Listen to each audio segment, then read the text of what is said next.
Hello everyone, welcome to my channel UD Creation. আজি আমি discuss কৰিম এক্সাৰসাইজ 5.2 7 8 9 আৰু 10 question আগৰ ভিডিঅত আমি চেপ্টাৰটোৰ বেসিক কনসেপ্টখিনিৰ লগতে এক্সাৰসাইজ 5.1 আৰু 5.2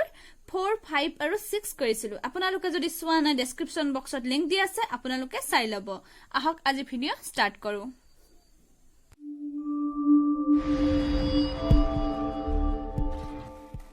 Question number 7 দিয়া আছে এটা সমান্তৰাল প্ৰগতিৰ 11তম পদটো 30 আৰু 16তম পদটো 73 হলে তাৰ 31তম পদটো নিৰ্ণয় কৰা সলিউশন দিয়া আছে A11 equal to 38 11তম পদ দিয়া আছে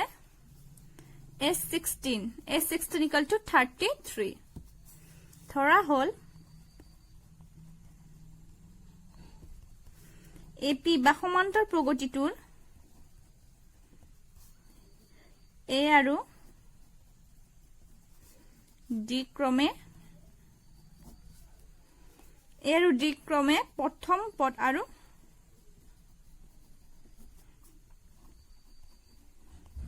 সাধাৰণ অন্তৰ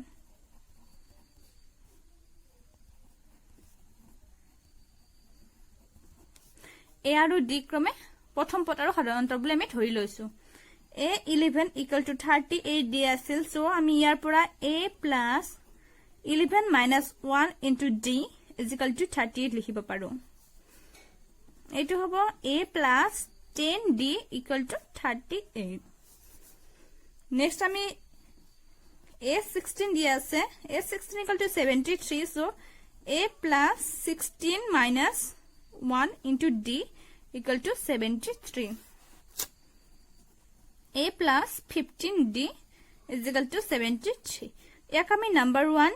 আৰু ইয়াক আমি number 2 কৰি দিলো next আমি number 2 পৰা number 1 ক বিয়োগ কৰিম Number 2 আছে A plus 15D minus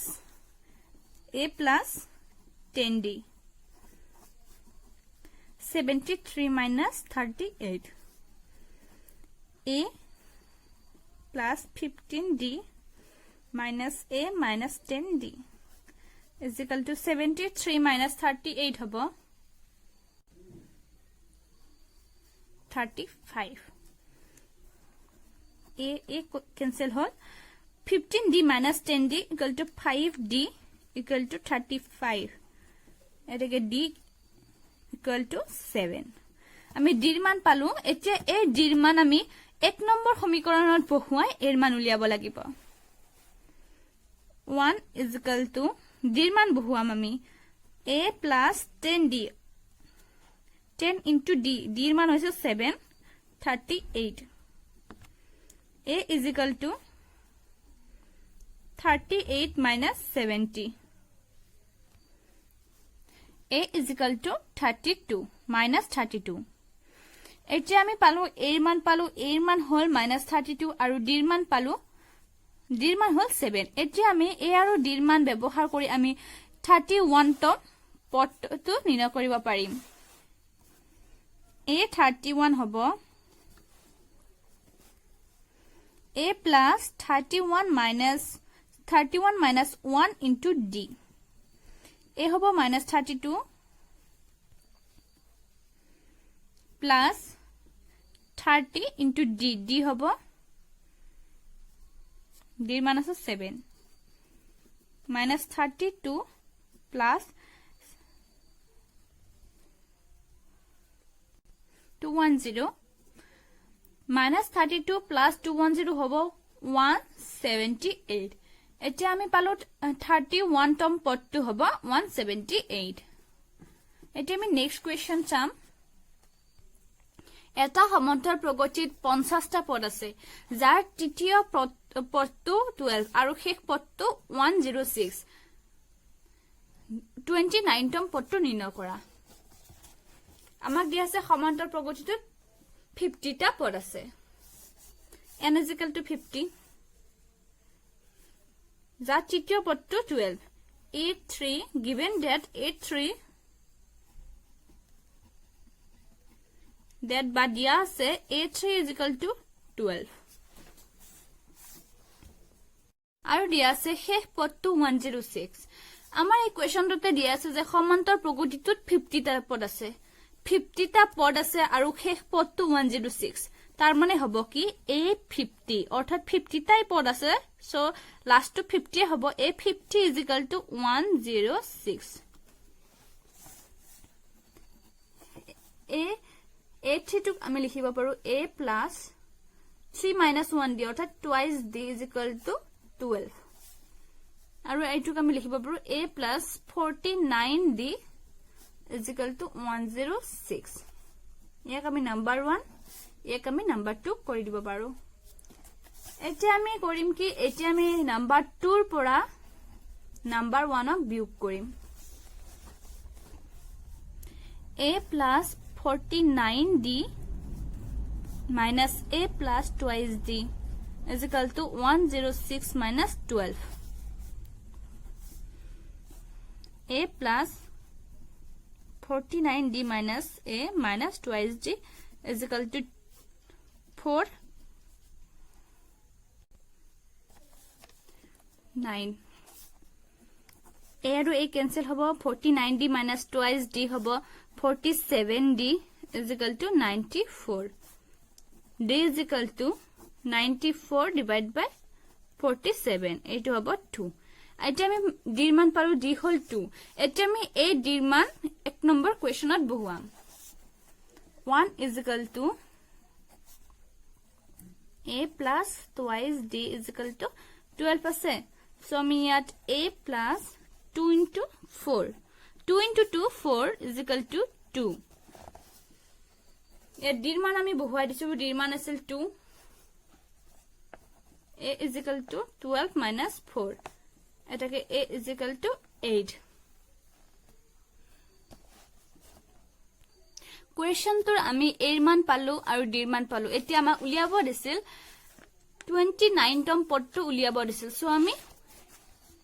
A29 কৰিম A29 হ'ব A plus 28D ইয়াত A হ'ব 8 plus 28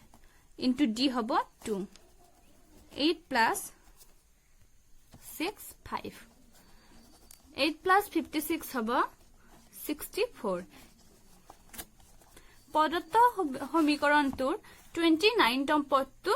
আমি 64 পালো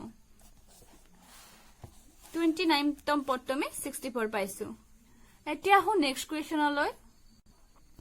যদি এটা সমান্তৰ প্ৰগতি তৃতীয় আৰু নৱম পদ দুটা ক্ৰমে 4 আৰু -8 হয় তেন্তে কোনটো পদ শূন্য হ'ব সলিউশন সমান্তৰ প্ৰগতিটোৰ তৃতীয়তম আৰু নৱমতম পদ আমাক দিয়া আছে A3 is equal to given that A3 is equal to 4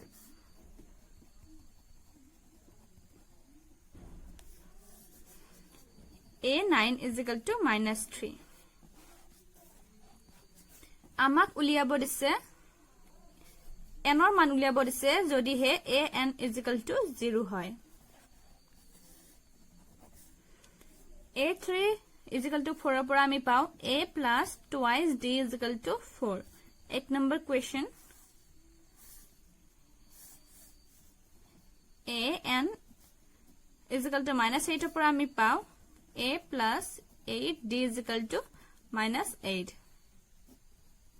এতিয়া আমি ইকুৱেশ্যন নম্বৰ 2 ৰ পৰা ইকুৱেশ্যন নম্বৰ 1 বিয়োগ কৰি দিছো A plus 8D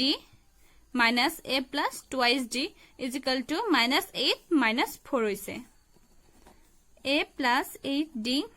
minus A minus twice D is equal to -12 A cancel hall 8D minus twice D হ'ব 6D 6D is equal to -12 D হ'ব -2 এতিয়া আমি এই D ৰ মান ইকুৱেশ্যন নম্বৰ 1 ত বহুৱাম 1 is equal to a plus twice d is equal to 4 আছে so yet a plus 2 into minus 2 is equal to 4 a plus minus 4 is equal to 4 a is equal to a minus 4 to ইফালে গুছি আহিল so 8 হল আমি এর মান 8 পালো আৰু d মান আমি পাইছিলো -2 আমি এৰ মান পালো 8 আৰু d মান পালো -2 এতিয়া আমাক লাগে n ৰ মান যেহেতু an is equal to 0 হয় আমাক দিয়া আছে an is equal to 0 ইয়াত কোৱা আছিল যে কোনটো পদ শূন্য হ'ব আমি ধৰি লৈছিলো n তম পদ শূন্য হ'ব বুলি so a plus n minus 1 into d is equal to 0 ইয়াত a হ'ব 8 plus n ৰ মান আমি নাজানো so n minus 1 into d হ'ব -2 n minus 1 minus 2 হ'ব -8 n minus 1 হ'ব -8 by -2 n minus 1 হ'ব 4 n হ'ব 4 minus 1 equal to 5 আমি পালো যে 5 তম পদটো শূন্য হ'ব এই 5 টো আমি লিখিব লাগিব 5 তম পদটো এই সমান্তর প্ৰগতিটোৰ শূন্য হ'ব বন্ধু-বান্ধৱী সকল ভিডিওটো এইখিনিতে সামৰিছো যদিহে ভিডিওটো ভাল লাগে লাইক কৰিব শেয়াৰ কৰিব আৰু মোৰ চেনেলটো সাবস্ক্ৰাইব কৰিব ধন্যবাদ